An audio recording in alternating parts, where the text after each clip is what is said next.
The morning light filters through my kitchen window the same way it has for 43 years, casting familiar shadows across the worn linoleum floor that Robert always promised to replace.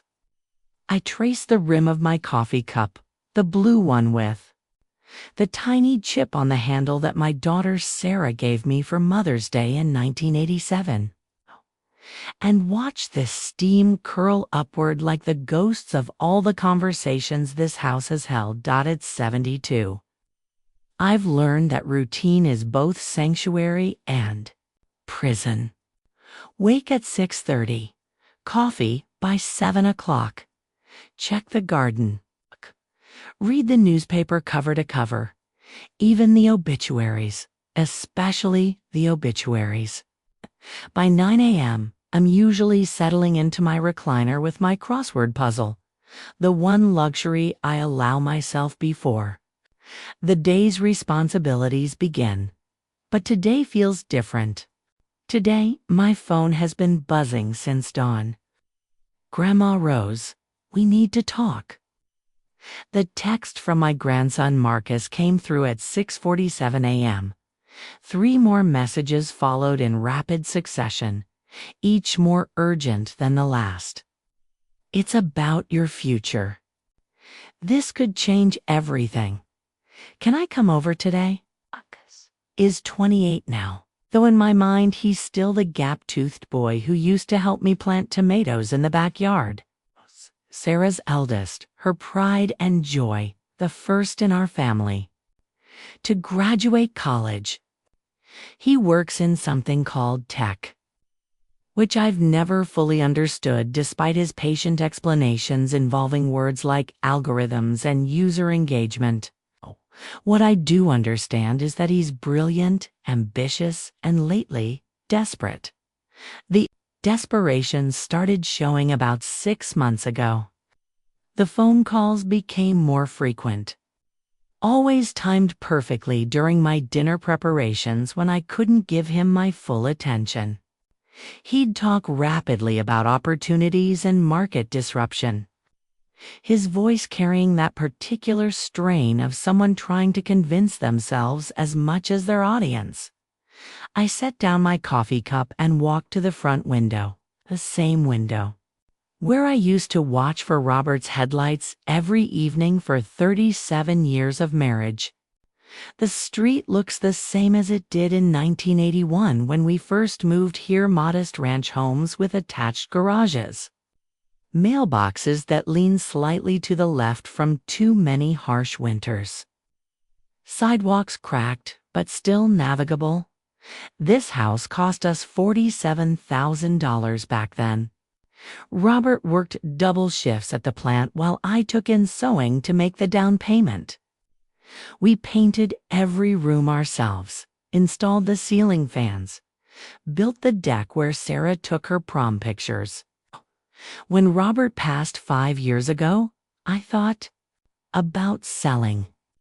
The silence felt overwhelming then, every creak and settling sound a reminder of his absence. But I stayed. This house holds more than memories. It holds the foundation of everything I built.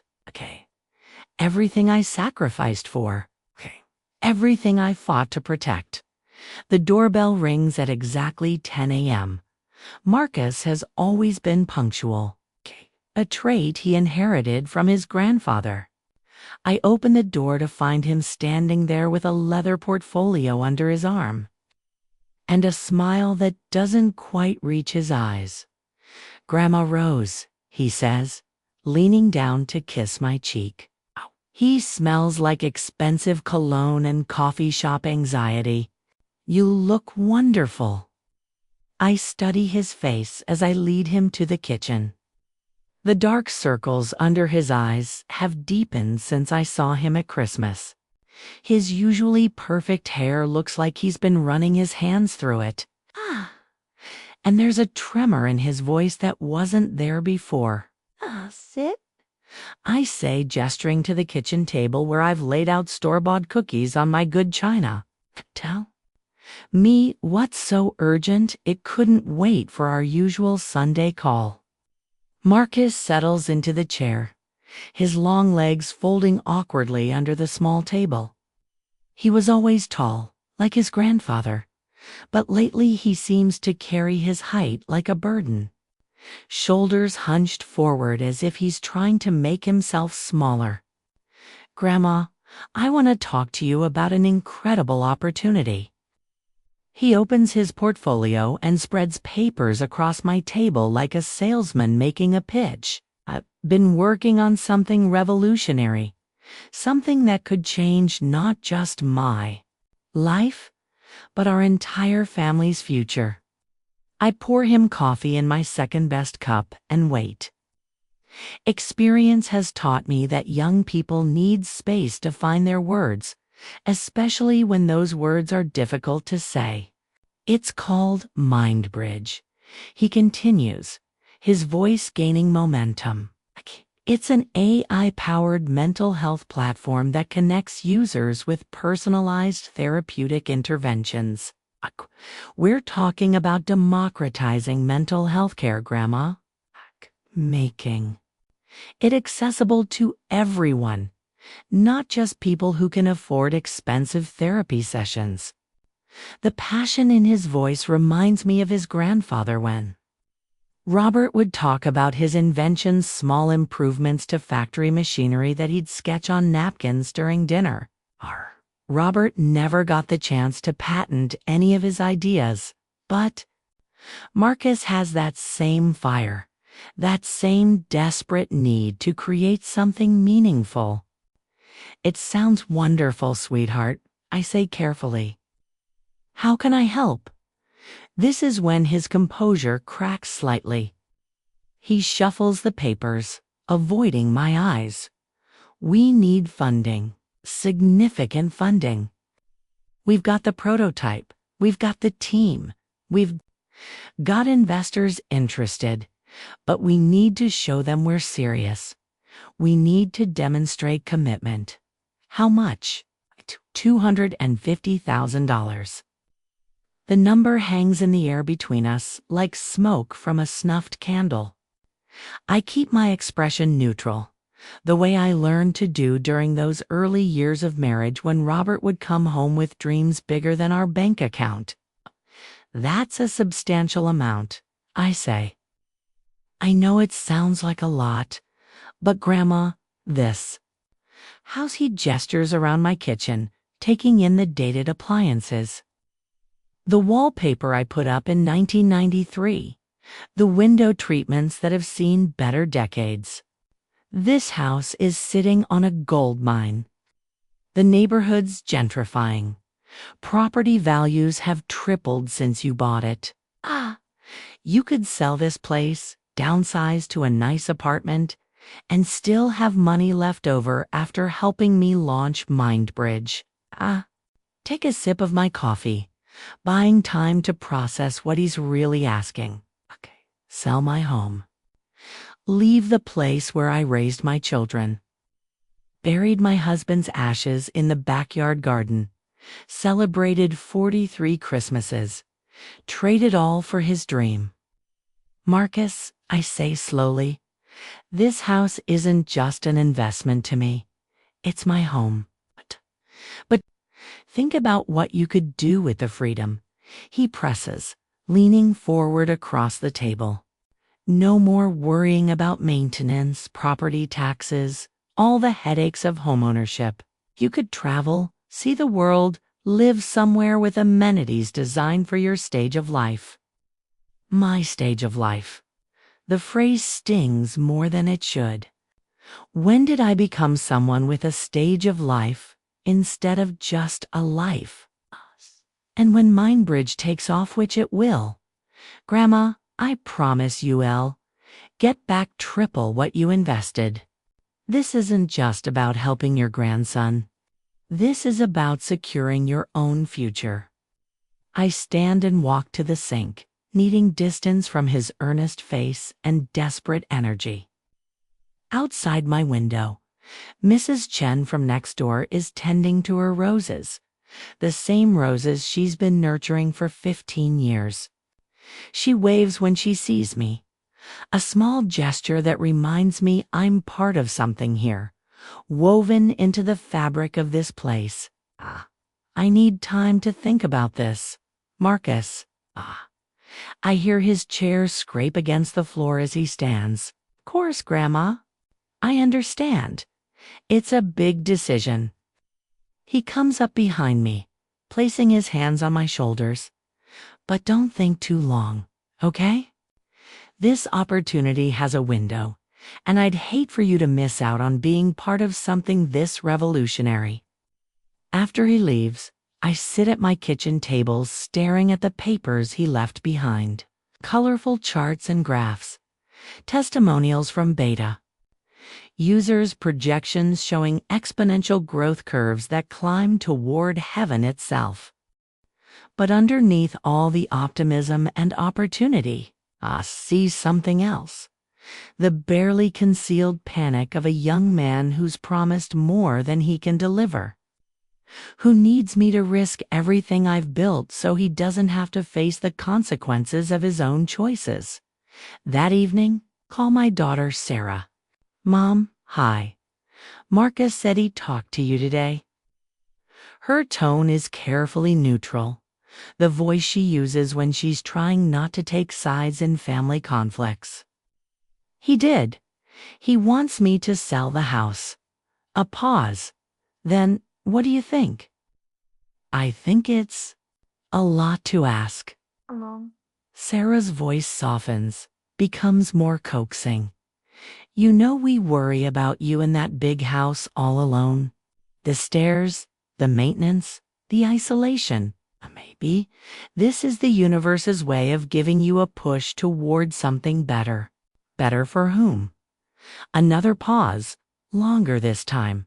Marcus has been working so hard on this project.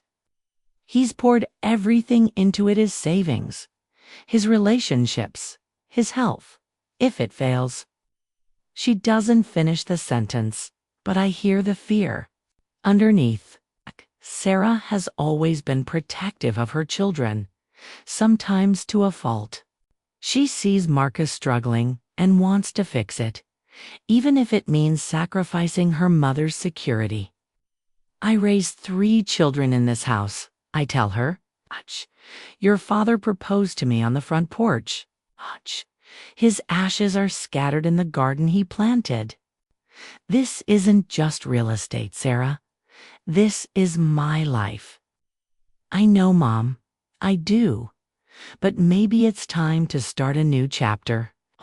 Maybe Daddy wouldn't want you clinging to the past when you could be helping your grandson build a future. The manipulation is subtle but unmistakable. Invoking Robert's memory, suggesting that my attachment to our shared home is somehow selfish.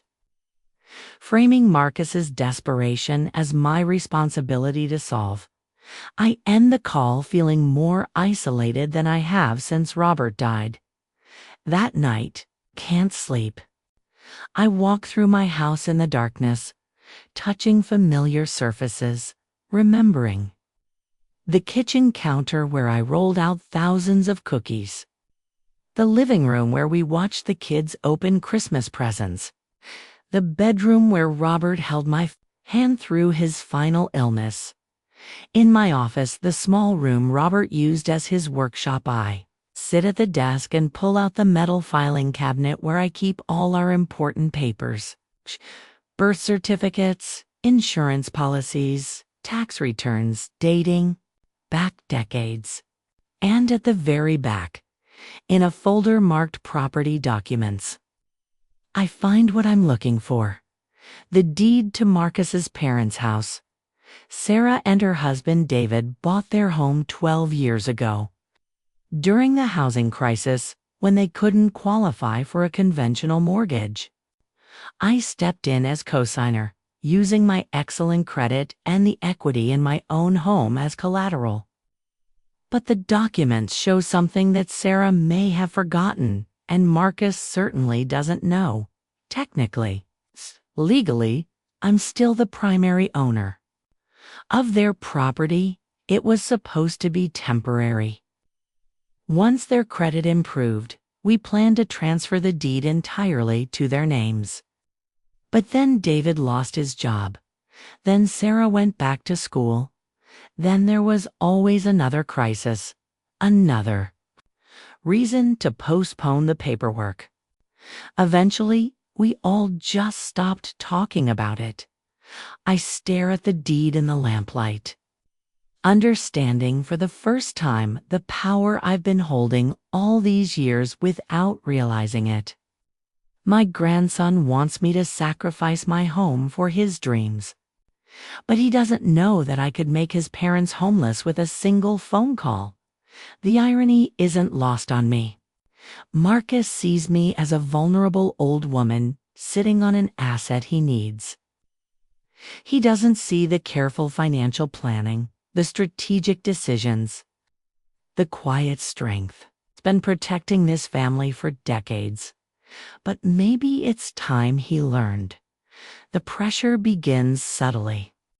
The way water damage starts behind walls before you notice the stains. Marcus starts visiting more frequently, always with new research, fresh testimonials, updated projections that make Mindbridge look more promising and urgent. He brings his girlfriend Emma, a perfectly polished young woman who talks about social impact and changing lives, while photographing my china cabinet for her Instagram stories. Your grandmother's house has such character, Emma gushes, posing next to my old kitchen table. It's so authentic, so real, not like those sterile modern places. She means it as a compliment, but I hear the subtext, quaint, outdated, ready for an upgrade. She posts the photos with captions like spending time with Marcus's amazing grandmother and love these vintage vibes, turning my home into a backdrop for her curated life. Sarah starts calling more often too, but the conversations follow a predictable pattern. She asks about my health, my social activities, my finances, always circling back to the house, the burden of maintaining it, the wisdom of right-sizing at my age. Mom, the Kowalskis down the street just sold their place for $380,000. She mentions during one call. Can you believe that? For a house smaller than yours? The message is clear. I'm sitting on a fortune while my grandson struggles. The calls become daily, then twice daily. Marcus starts dropping by unannounced, always with coffee and pastries. From the expensive cafe downtown, always with more urgent news about Mindbridge's potential. Grandma, I just got off the phone with a venture capital firm in Silicon Valley. He tells me, pacing my living room like a caged animal. They love the concept, but they want to see more skin in the game from the founding team. If I can show them that my own family believes in this project enough to invest significantly. He lets the sentence hang, watching my face for a reaction. Marcus, I say carefully, I understand this is important to you, but I need you to understand something too. This house isn't just money to me, it's security, it's independence. At my age, starting over somewhere new isn't as simple as you think. His expression shifts, becomes impatient in a way that reminds me of how he looked as a child when he didn't get his way immediately. Grandma, with respect, you're 72 years old. How much security do you really need? Not. You rather know that you helped your family achieve something incredible than just ... exist in this house until... He stops himself, but the words hover in the air anyway. Until I die. Until I become another elderly person who lived too long and held on to things too tightly. That's when I realize this isn't just about the money. This is about how they see me not as the matriarch who built this family's foundation, but as an obstacle to their progress, a stubborn, old woman too selfish to recognize when she's outlived her usefulness. The campaign escalates.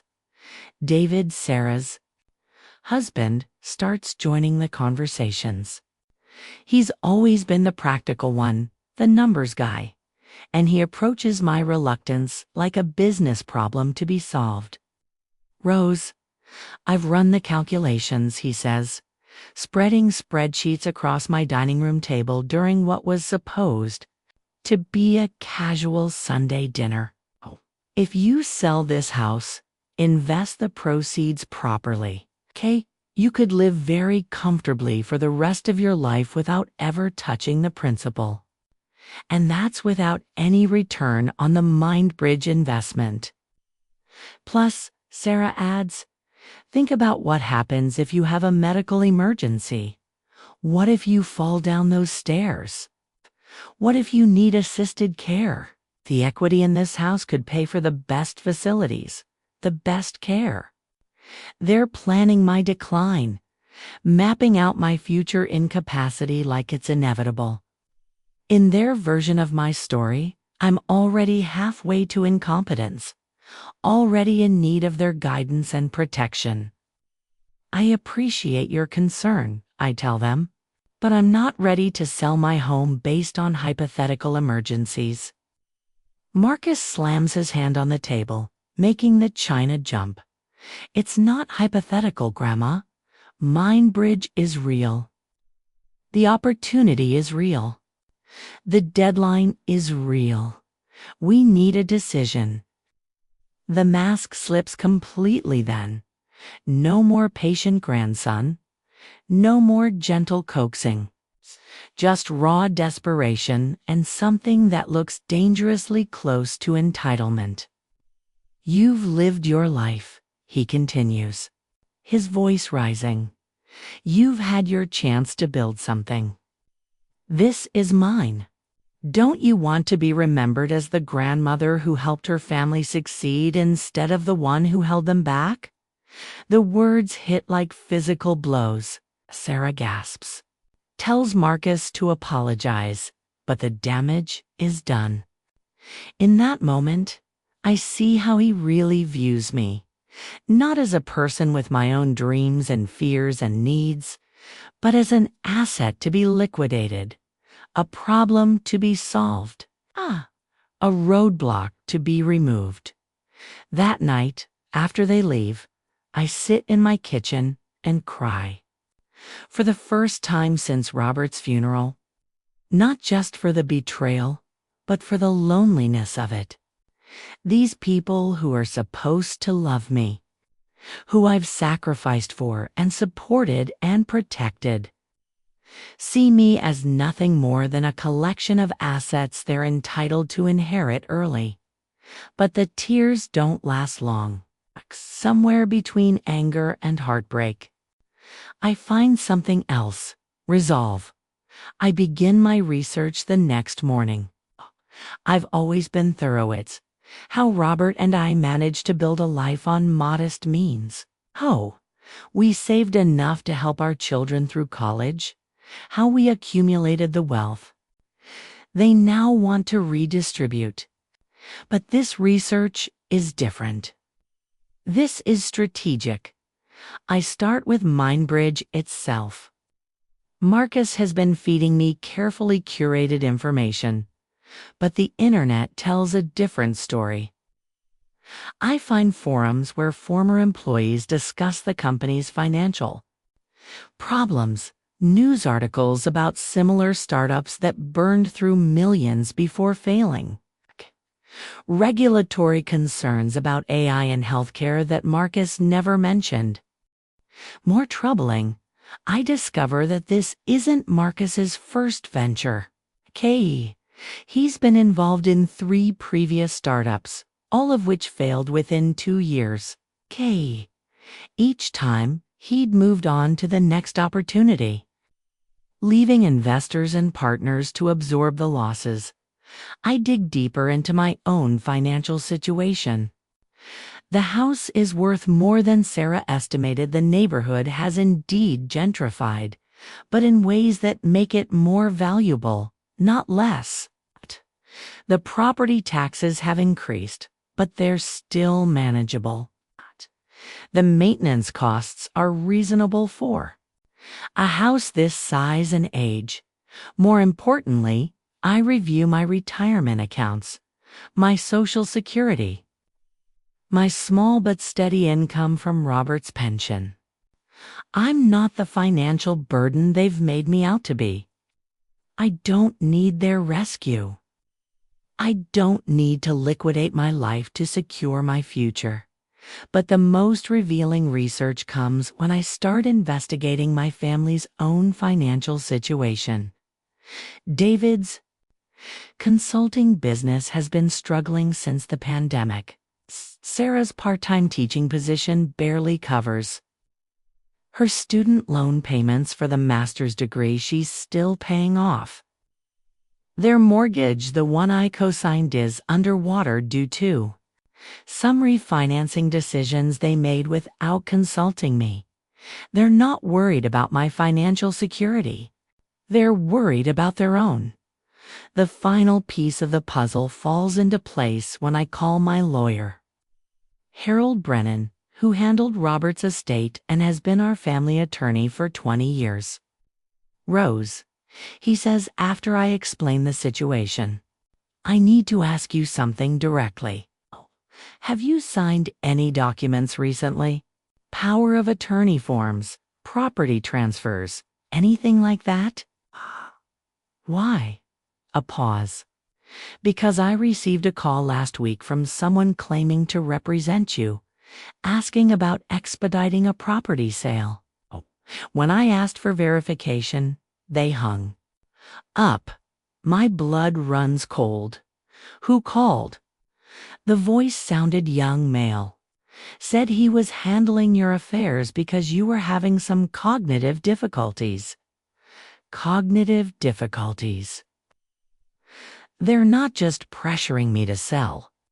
They're laying groundwork to claim I'm incompetent if I refuse.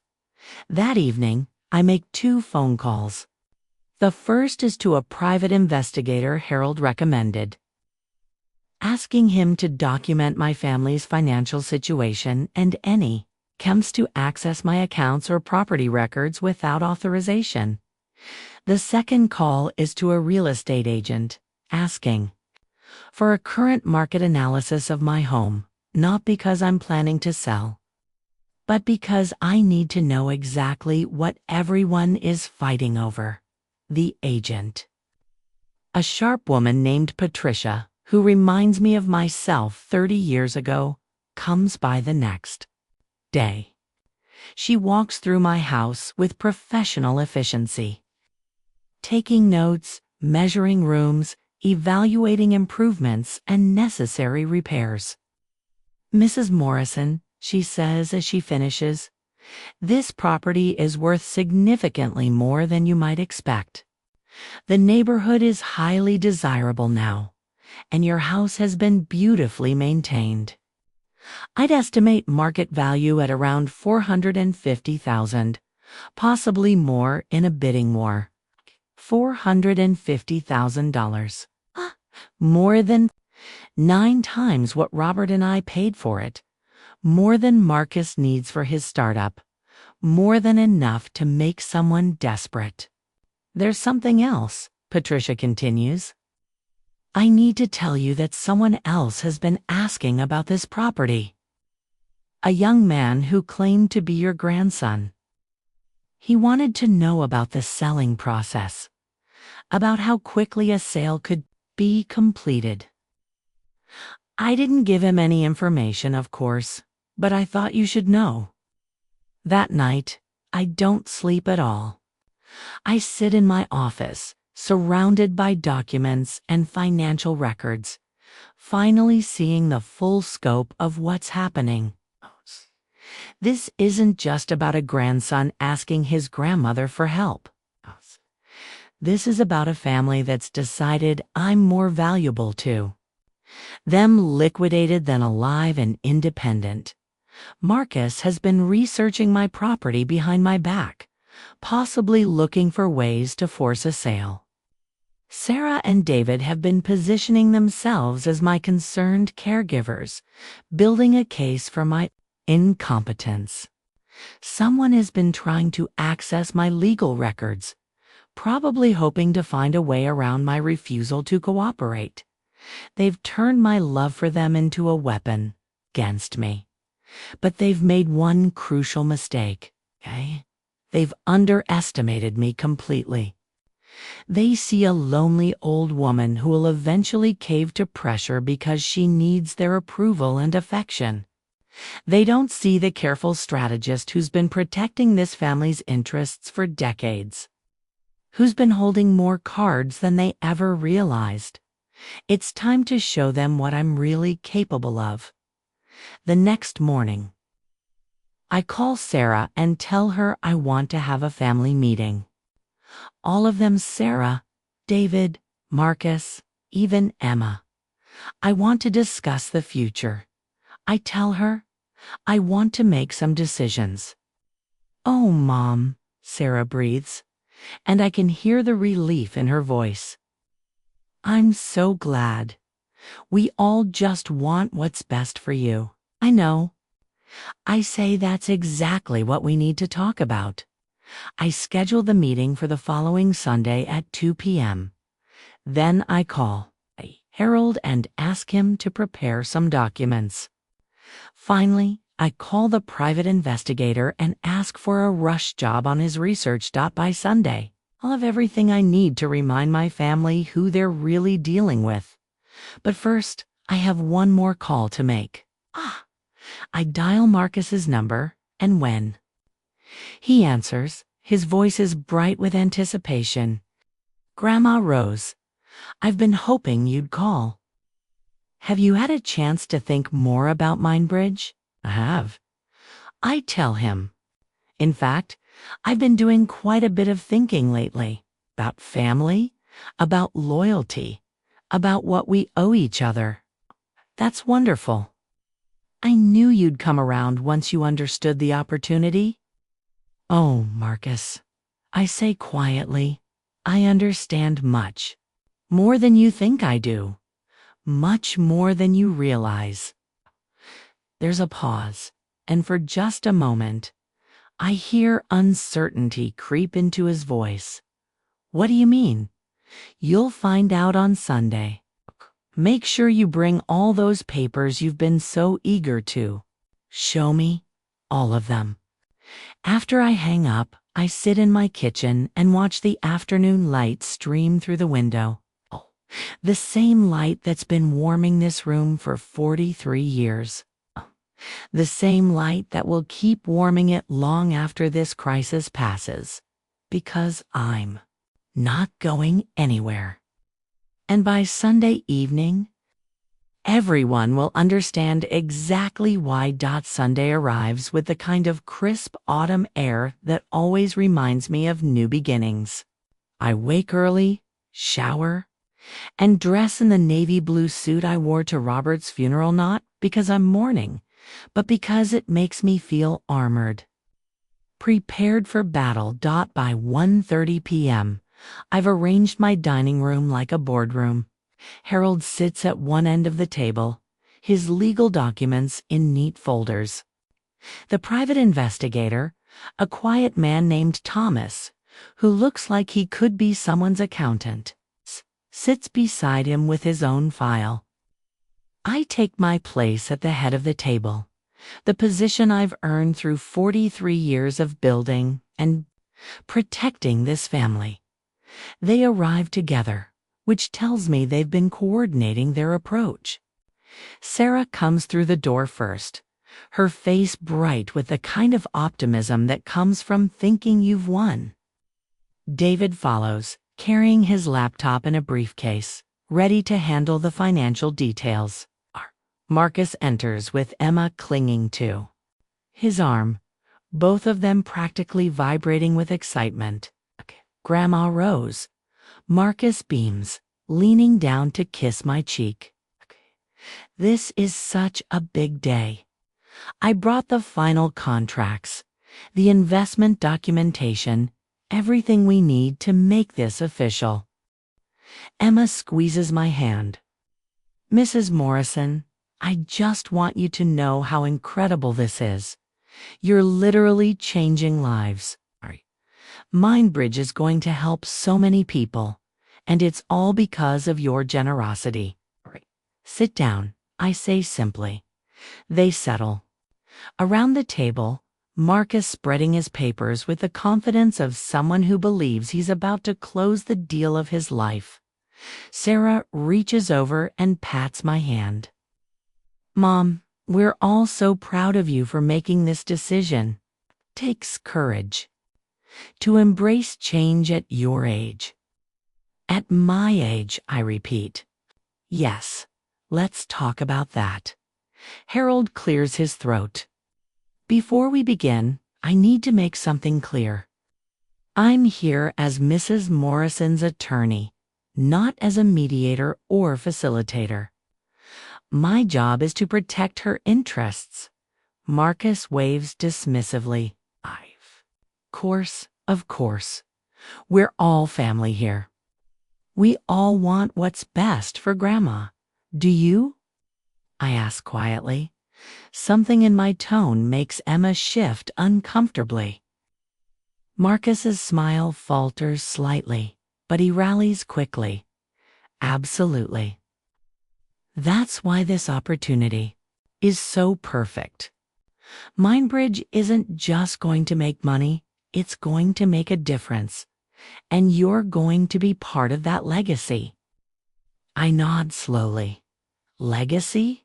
That's an interesting word, Marcus. Tell me, what do you think my legacy should be? He gestures around the room. You've built a beautiful life, raised an amazing family. But imagine if your legacy was also about innovation, about helping mental health, about believing in your grandson's vision. And if Mindbridge fails, I ask, what happens to my legacy then? The question catches him off guard. It won't fail. Grandma, I promise you that. Like you promised investors in TechFlow Solutions, or DataBridge Analytics, or your consulting firm before that. The silence in the room is deafening. Keys's face goes white, and I see Sarah exchange a confused glance with David. How do you? What are you talking about? Marcus stammers. I open the folder Thomas prepared for me. I'm talking about your business history, Marcus. 3 failed startups in 6 years.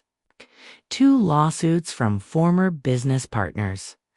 1 bankruptcy. Filing that you managed to keep sealed. I look up at him. Did you think I wouldn't research this? Did you think I'd hand over $500,000 without doing my due diligence? Grandma, those other companies, they were learning experiences. Mindbridge is different. It's better. I've learned from my mistakes. Have you? Because, according to your former partner at DataBridge, you have a pattern of overselling potential, overspending on development, and abandoning ship when things get difficult. Sarah finds her voice. Mom, even if that's true, it doesn't mean what, Sarah? Doesn't mean I should be concerned about investing my life savings in my grandson's 4th attempt at becoming an entrepreneur. I turn to David. And what about you, David? Did you know about Marcus's business history when you started pressuring me to sell my house? David's jaw tightens. This isn't about Marcus's past ventures. This is about giving him a chance to succeed, supporting family. Supporting family. I echo. Like how you've been supporting me by trying to have me declared incompetent. The words hit the table like a bomb. Sarah gasps. Marcus jerks back in his chair, and Emma looks like she wants to disappear. What are you talking about? Sarah whispers. I nod to Harold, who opens his own folder. 3 weeks ago, someone called my attorney claiming to represent me, saying I was having cognitive difficulties and needed help managing my affairs. The voice was young, male. When Harold asked for verification, the caller hung up. Marcus's face is now completely colorless. Grandma, I can explain. Can you? Can you explain why you've been researching my property without my permission? Can you explain why you told a real estate agent you were handling my affairs? Can you explain this? Oh, I slide a document across the table. It's a printout of an email Thomas discovered, sent from Marcus's account to someone named Kevin Fitzgerald at a property development company. Go ahead, I tell him. Read it aloud. Marcus's hands shake as he picks up the paper. I don't. I'll read it, I say, taking the document back. Kevin, my grandmother owns a property at 1247 Maple Street that's perfect for your downtown expansion project. She's elderly, lives alone, and starting to show signs of cognitive decline.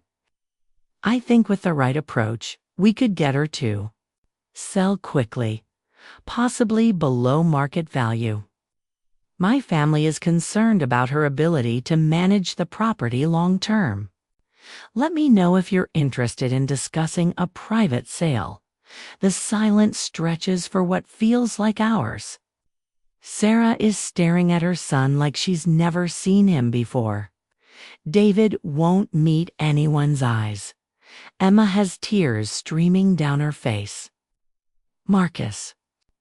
Sarah's voice is barely a whisper.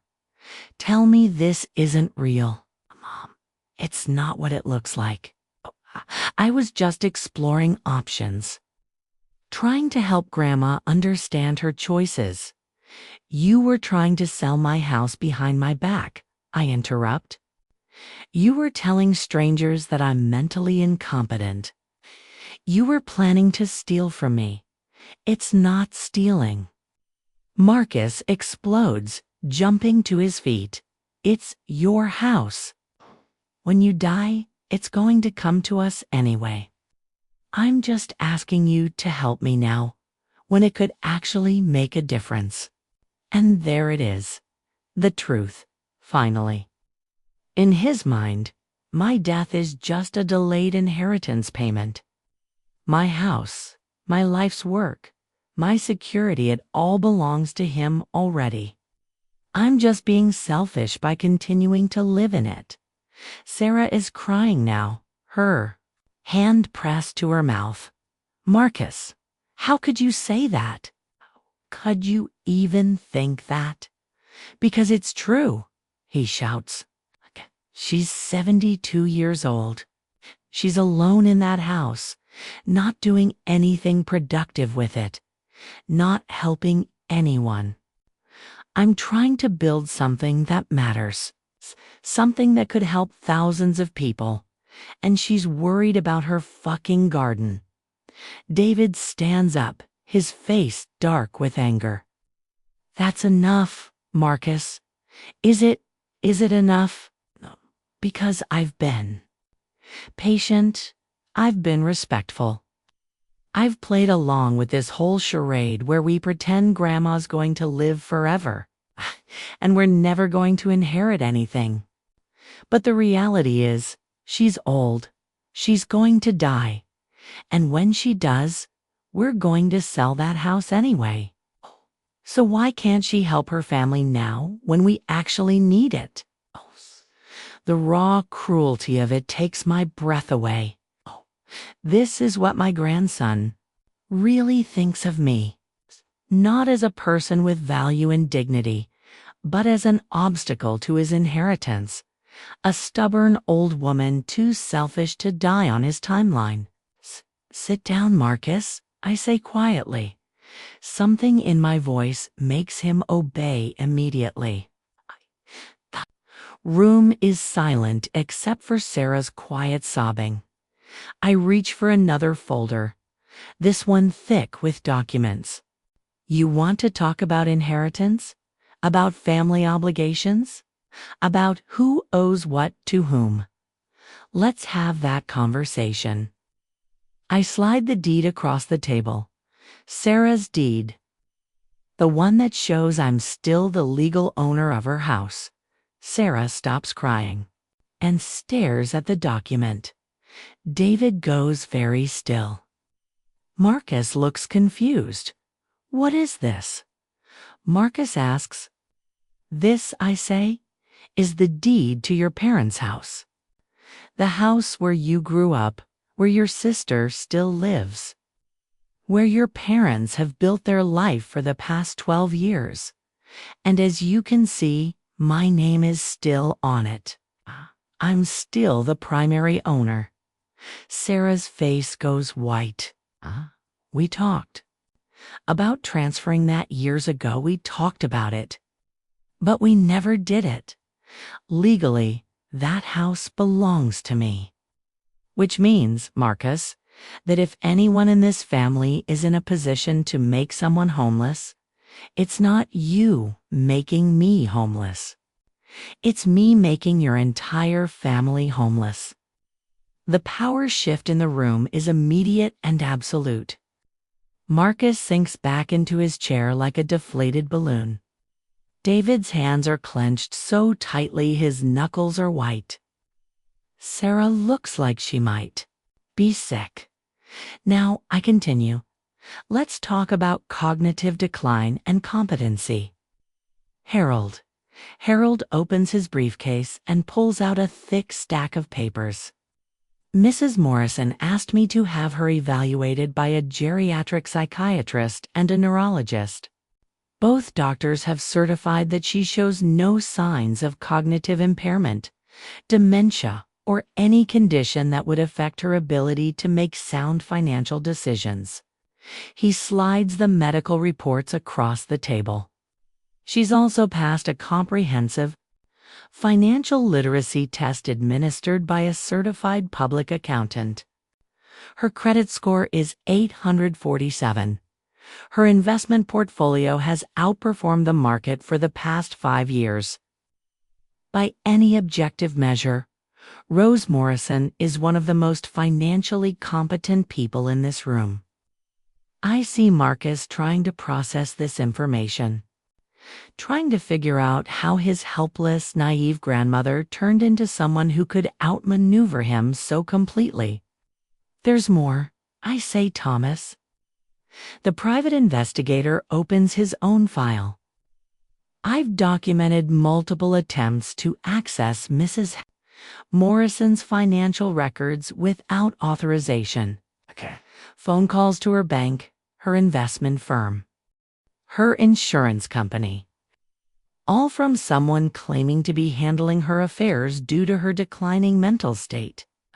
He looks directly at Marcus.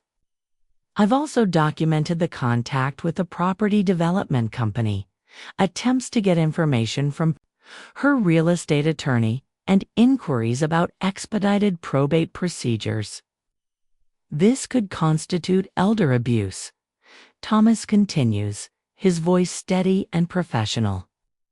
Financial exploitation, specifically. In this state, attempting to defraud a senior citizen of their property through misrepresentation is a felony. Marcus looks like he might vomit.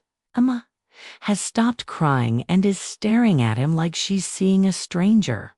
Now, I say, folding my hands on the table, let's discuss what happens next.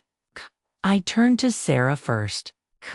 The deed to your house can be transferred to your names tomorrow, if you'd like. It should have been done years ago, and I apologize for the oversight.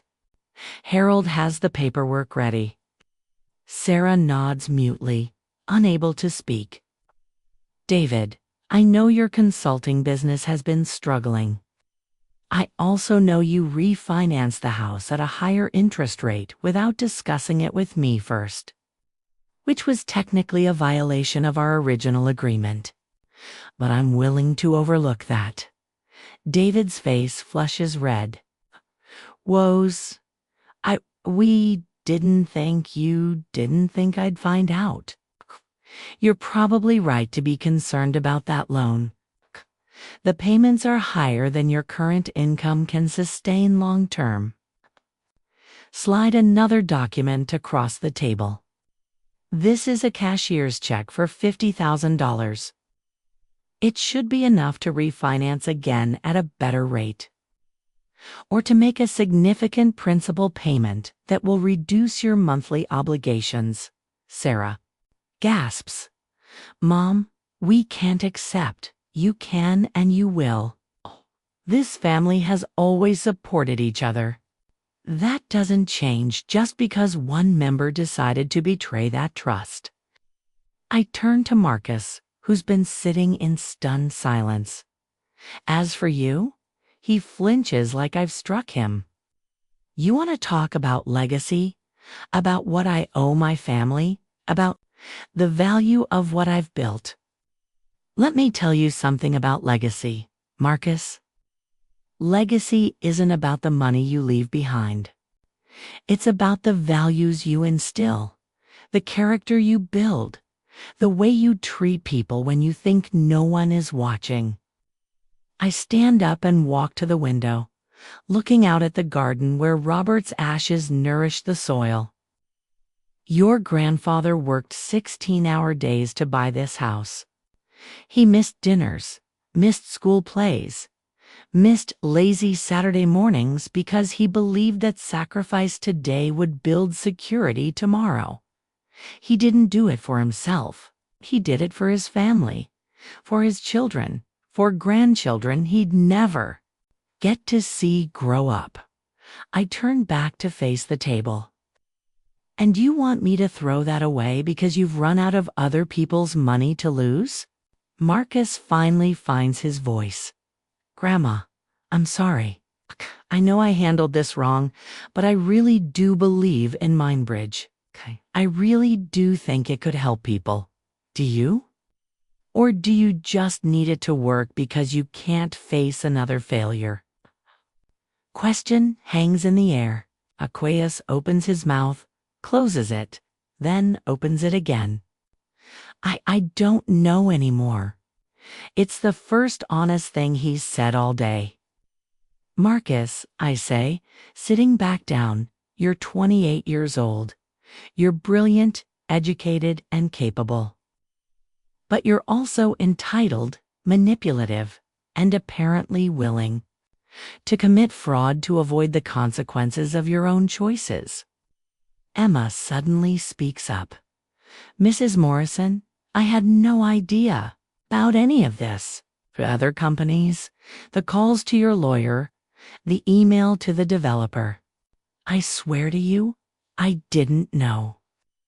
I study her face and see genuine shock and horror. I believe you, Emma, but I hope you understand now what kind of man you're involved with. She looks at Marcus like she's seeing him for the first time. To go, she whispers, standing up. I need to think. Marcus reaches for her hand. Emma, wait, don't. She pulls away from him. Just, don't. She leaves without another word. The front door closes with a quiet click that sounds like finality. Marcus stares at the closed door, then at me. You've destroyed everything. I've revealed everything. I correct. Kay, there's a difference. Mindbridge was real. Kay could have worked. It could have helped people. Maybe. But that's not why you wanted my money, was it? You wanted it because you needed to prove something to yourself, to your investors, to everyone who's watched you fail before. You wanted success so badly you were willing to steal it from your own grandmother. Sarah finally speaks, her voice hoarse from crying. Marcus, is that true? Did you really send that email? Did you really try to have Mom declared incompetent? I guess. Looks around the table at the faces staring back at him, his mother's disappointed. His stepfather's disgusted, his grandmother's sad but resolute. I was desperate, he whispers. Every I've touched has failed.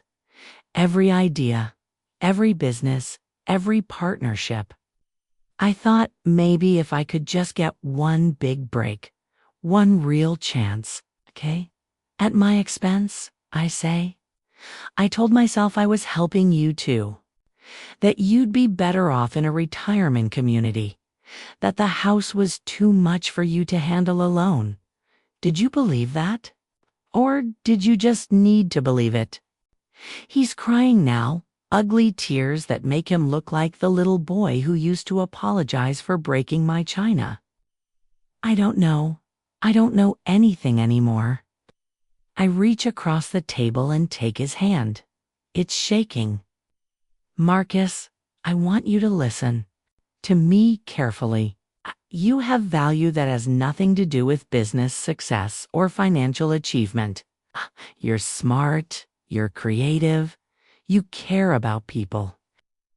But somewhere along the way, you started measuring your worth by your net worth. And that's a dangerous game to play. I squeeze his hand. Mindbridge might have been a good idea. But good ideas aren't enough. Character matters. Integrity matters. How you treat people when you're desperate matters. I've ruined everything, he sobs. Emma's gone. My family hates me. My business is dead. Oh, your family doesn't hate you, Sarah says quietly. We're disappointed. We're hurt. But we don't hate you. I nod. Families forgive, Marcus. But forgiveness isn't the same as trust. Trust has to be rebuilt, one honest action at a time. Harold clears his throat. Mrs. Morrison, given the circumstances, do you want to pursue any legal action? I consider this. Marcus has technically committed several crimes. The attempted fraud, the identity theft, the elder abuse. I could have him prosecuted, could make sure this follows him for the rest of his life. But what would that accomplish? No, I say finally. No legal action. But I want a written apology to me, to the entire family. An acknowledgement of what you did, why it was wrong, and how you plan to make amends. Marcus nods eagerly. Yes, of course. Anything. And I want you to get help. Real help. Therapy, counseling, whatever it takes to figure out why you thought this was acceptable behavior. Okay, yes, I will. And Marcus, if you ever try to manipulate, threaten, or defraud anyone in this family again, legal action will be the least of your worries. Do you understand me? The steel in my voice cuts through his tears. He nods vigorously. Good. I stand up and smooth my skirt. Harold, can you make sure the deed transfer paperwork gets filed this week? Of course. Kate Thomas, thank you for your thorough work. Send me your final bill. Yes, ma'am. Turn to Sarah and David. Do you like to stay? For dinner, I made pot roast. Sarah looks stunned by this sudden shift to normalcy. Mom, after everything that just happened is over. We've acknowledged the problem, we've addressed the consequences, and now we move forward. That's what families do. David speaks up for the first time in 20 minutes. Rose, I owe you an apology too. I got caught up in Marcus's enthusiasm, and I didn't ask the hard questions I should have asked. I'm sorry. Apology accepted. Now, do you want dinner or not? It's been cooking all day, as Harold and Thomas pack up their documents and leave. I busy myself in the kitchen, setting the table for 4 instead of 7. Sarah helps me carry dishes, moving carefully like someone who's still processing what just happened. Mom, she says as we work, how long have you known? About Marcus's other businesses, about the phone calls. I started suspecting something was wrong about a month ago. The research took me 2 weeks. I've known the full scope for about 10 days. And you didn't say anything? I pause in my stirring. I was hoping I was wrong. I was hoping that when you all came here today, it would be because you genuinely wanted what was best for me, not because you wanted what was best for yourselves. Sarah sets down the plates and hugs me from behind. I'm so sorry. Mom, I did want what was best for you, but I also wanted to fix things for Marcus. I let my worry for him cloud my judgment about what you needed. I know, sweetheart. That's what mothers do.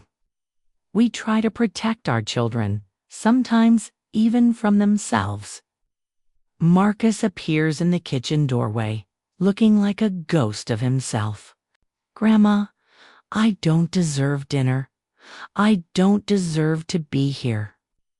Maybe not, I agree. But you're here anyway, and I made enough food for 4 people. Sit down. We eat in relative silence. The only sounds the clink of silverware and the occasional request to pass the salt. It's not comfortable, but it's peaceful in a way that the house hasn't been for weeks after dinner. As Sarah and David help me clean up, Marcus lingers at the table. Grandma? He says finally, what's going to happen to Mindbridge? I consider the question.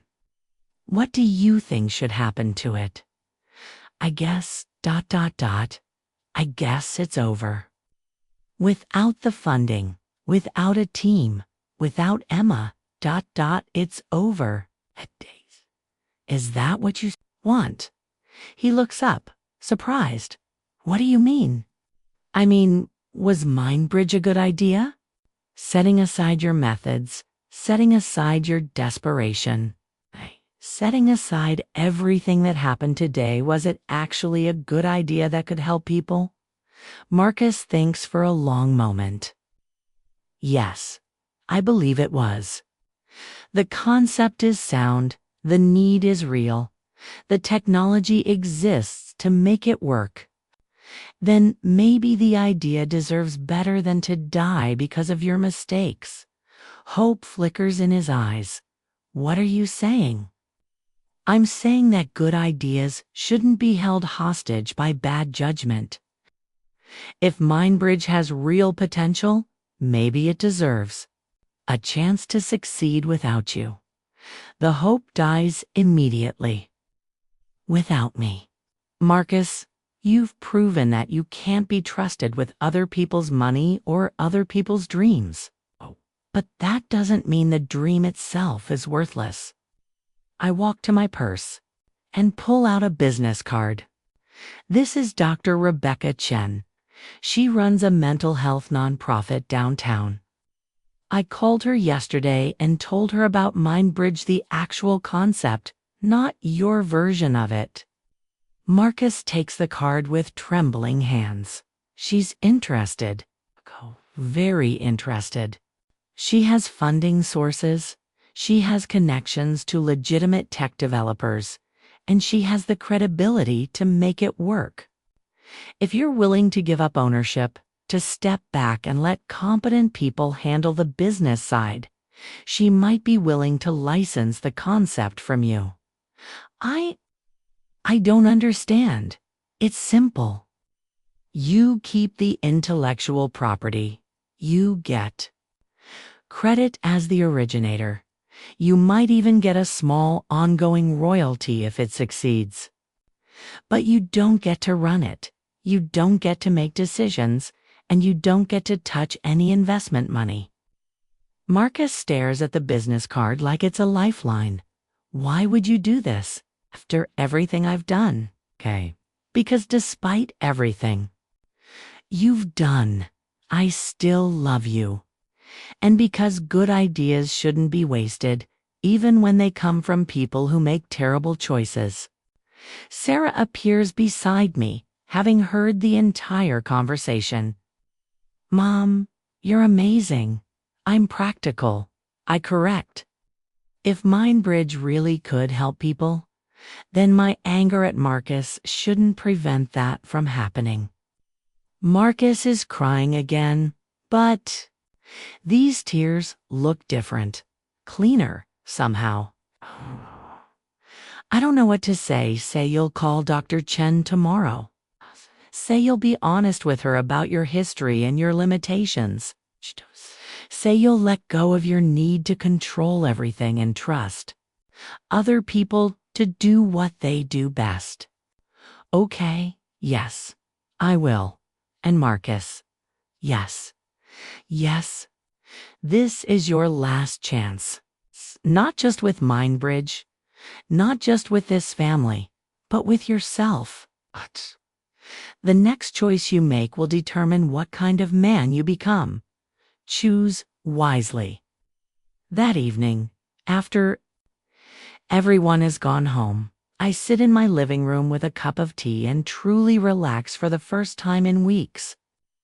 The house feels peaceful again, secure again, mine again. My phone rings. It's Emma. Double quotes Mrs. Morrison. I hope it's okay that I'm calling. Of course, dear. How are you? Confused? Hurt? Angry? A pause. But also relieved in a strange way. I've been feeling like something was wrong for months, but I couldn't put my finger on what it was. What will you do now? I'm going back to my apartment tonight. I need time to think, to process everything. Marcus has been calling, but I'm not ready to talk to him yet. That's wise. Take all the time you need. Mrs. Morrison, can I ask you something? Anything. How did you know? How did you see through all of it when the rest of us couldn't? I think about her question. Experience, maybe? Or maybe I just recognize something familiar. I've seen desperation before, Emma. I've seen what people will do when they're scared. Of failure, scared of disappointing people, scared of facing themselves. Were you ever scared like that? Many times. The difference is, I learned early that desperation makes you do things you can't take back. Marcus hasn't learned that lesson yet. Do you think he will? I hope so, for his sake and for yours if you decide to give him another chance someday. After we hang up, I walk through my house one more time before bed. In each room, I remember not just what happened today, but what's happened over the decades. The birthday parties, the Christmas mornings, the quiet evenings when Robert and I would sit together planning our future. This house holds all of the joy and the sorrow, the triumphs and the struggles, the love and the betrayal. It's not just a building or an asset or an investment. It's the physical manifestation of a life lived, of choices made, of values held. Marcus wanted me to sell it because he saw it as money. But it was never about money. It was about home, about belonging, about the difference between existing and living. In my bedroom, I open the window that looks out over the garden. The night air carries the scent of late roses and the promise of winter. Tomorrow, I'll plant bulbs for next spring's flowers. I'll trim the hedges, repair the back fence. Maybe finally update the kitchen wallpaper. Because I'm not going anywhere. This is my home, and I'm going to live in it, maintain it, love it, and someday, when I'm ready, on my own terms, I'll pass it on to someone who understands its true value. But not today. Today, I'm exactly where I belong. The knock on my door comes at 10 a.m. on a Tuesday. The same time Marcus used to arrive with his urgent proposals and desperate schemes. But when I open the door, I find a different young man cleaner somehow. Quieter, with eyes that meet mine directly instead of darting away. "Hi, Grandma. Marcus. Come in." Okay? Follows me to the kitchen, but instead of spreading papers across my table, he simply sits and accepts the coffee I offer him. "How are you?" I ask. "Better? Different? I'm not sure yet, but ... better." He looks it. The desperate energy that used to surround him like static electricity has been replaced by something calmer, more grounded. "I wanted to give you an update," he says, "about Mindbridge." "Oh, Dr. Chen's team launched the beta version last month. Early results are really promising. Hey, they're helping people who can't afford traditional therapy, just like I always hoped." Wow. There's pride in his voice, but it's a different kind of pride than I used to hear. Less desperate, less needy. That's wonderful news. I get a small royalty check each month. Not enough to live on, but enough to feel like I contributed something good to the world. "And what are you living on?" He smiles, and for the first time in years, it reaches his eyes. "I got a job. Nothing fancy. I'm a project coordinator at a nonprofit that helps veterans with PTSD, but I like it. I'm good at it. And I'm not trying to get rich or famous or prove anything to anyone." How does that feel? Scary at first? Like I was giving up on my dreams. But then I realized that maybe my dreams were the problem. Maybe I was so focused on becoming successful that I forgot about becoming decent. I reach across the table and squeeze his hand. "I'm proud of you. Even after everything I did, especially after everything you did. Anyone can be decent when it's easy. It takes character to change when you've hit bottom." We sit in comfortable silence for a moment, listening to the familiar sounds of my house settling around us. "Grandma, can I ask you something?" "Of course." "When you were sitting in that meeting, when you had all those documents, when you knew everything, were you angry?" I consider the question. Yes, hurt, disappointed, angry. But not surprised. Why not surprised? 'Cause I've lived long enough to know that people do terrible things when they're scared. You were scared of failure, scared of disappointing people, scared of facing the truth about yourself. Fear makes us stupid, Marcus. It makes us cruel. How did you get past it? The anger, time, and the knowledge that holding on to anger hurts me more than it hurts you. I pause. And maybe because I remember what it feels like to be desperate. When were you desperate? I smile. Oh, sweetheart. You think I got to be 73 without facing my share of crises? There was the year your grandfather got laid off and we almost lost the house. It's the time your mother needed surgery. We couldn't afford. The months after your grandfather died when I thought I might lose my mind from loneliness. Marcus listens intently. The difference is, I had people who helped me without me having to manipulate or threaten them. I had a husband who worked extra shifts, neighbors who brought casseroles, friends who sat with me during the dark nights. I learned that asking for help and demanding it are two very different things. I'm sorry I never asked. I just demanded. You did, but you're asking now, aren't you? You're here, you're sober, you're honest. That's a kind of asking. Before he leaves, Marcus helps me plant the spring bulbs I've been meaning to get in the ground. We work side by side in the garden where his grandfather's ashes feed the soil, where new life pushes up through old earth every year. Will you come to dinner on Sunday? I ask as he prepares to leave. Your parents will be here. Emma too. His face brightens. Emma's coming. She is. They're taking things slowly, but she says she sees something in you worth saving. I don't know if I deserve another chance with her. Maybe not. But she's willing to find out, and that's what matters. That Sunday, my dining room fills with family again. Sarah and David looking more relaxed than they have in months.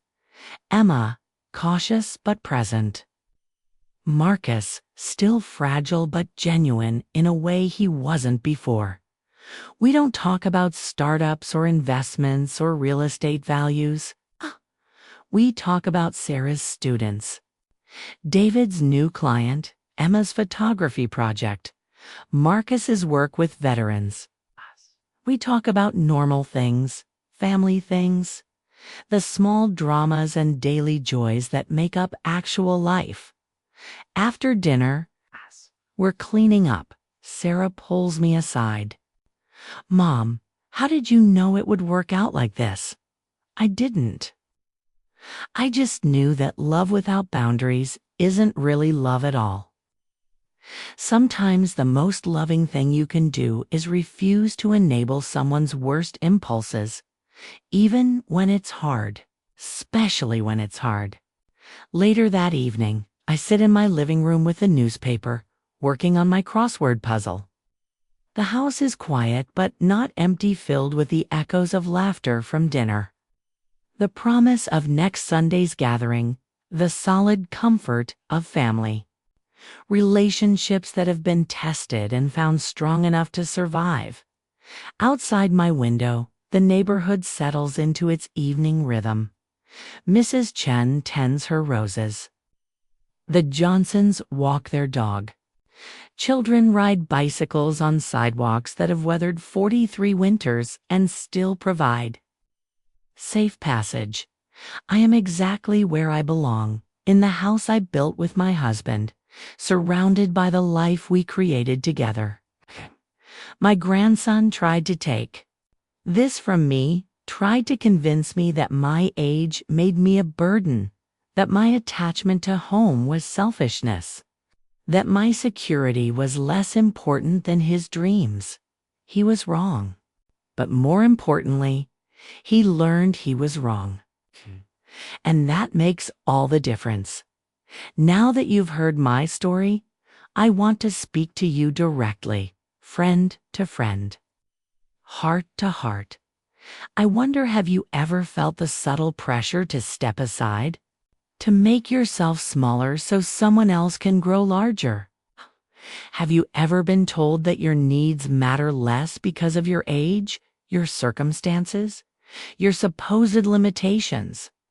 Has anyone ever treated your wisdom like stubbornness, your caution like fear, your standards like unreasonable demands? Maybe you're not 73 like me. Maybe you're 43, or 53, or 33. But somewhere along the way, someone has probably tried to convince you that what you've built, what you've earned, What you treasure most should be sacrificed for their vision of what's best for you. Let me tell you something no one else gets to decide what your life should look like. No one else gets to determine the value of what you've created. No one else gets to tell you when it's time to step aside and let them take over. Age doesn't make us disposable. Experience doesn't make us obstacles. The fact that we've survived, thrived, and built something meaningful doesn't make us selfish for wanting to protect it. Let me know in the comments where you're watching from. I'd love to see how far this message of strength has traveled. From my kitchen table to your screen, from my small story to your big life, I want you to know that you matter. Your dreams matter. Your security matters. Your right to say no matters. Getting older isn't the end of the story. Sometimes it's where the real fight begins.